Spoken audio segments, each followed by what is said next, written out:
What's up guys, Sam Adams here and welcome to The Drop, which is a video on my channel every Monday where I go through the new video game releases of the week, and this week in particular we've got some pretty big AAA name titles coming out, so you might want to pick one or two of those up, but we'll see. Let's just go ahead and get into it this week on The Drop.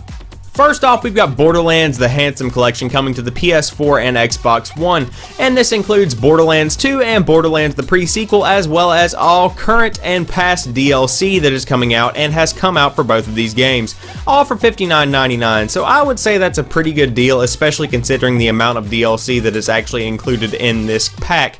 I would recommend this if you are a huge fan of the Borderlands series, or if you are just getting into it.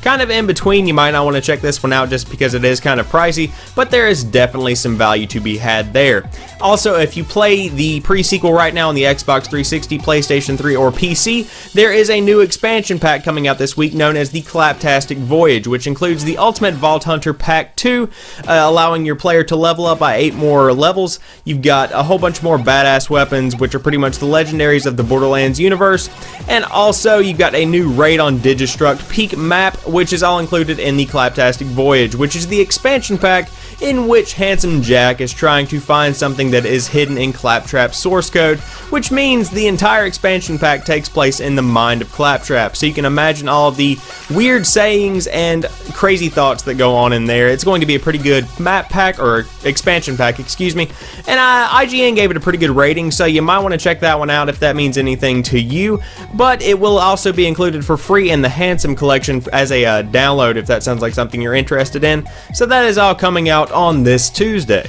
Next up, we've got Bloodborne coming to the PS4 exclusively this week, and this is one that is particularly interesting to me.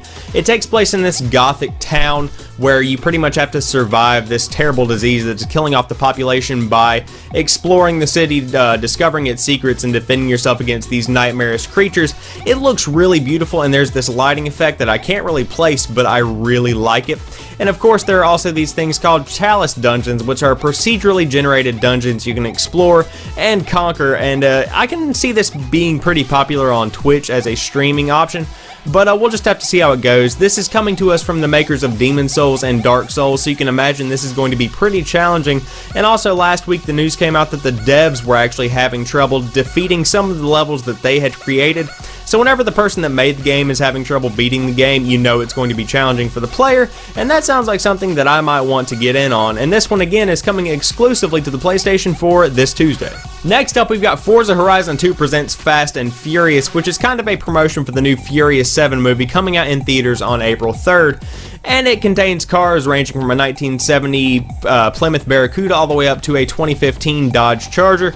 So there is pretty much a different car for everyone, and you can race in different forms, and you know, it's very customizable and all of that good stuff, and it combines the best of both worlds coming from Forza Horizon and Fast and Furious. So if you are a car freak or a muscle car, maniac, you might want to check this one out because it is actually free for the first 2 weeks of release, and then it will be $10, so you want to jump on that one pretty quickly if you want to get the best deal. Finally, Slender The Arrival is coming out this week, and its release is kind of weird. It's coming out on the PS4 on Tuesday and the Xbox One on Wednesday, but this is actually the sequel to Slender the 8 Pages, which is the world-famous indie game that scared many people, including myself. But Slender The Arrival has the same kind of feeling. You have to complete objectives while wandering around this kind of eerie dusk map with different maps including a house, an abandoned mining facility, stuff like that.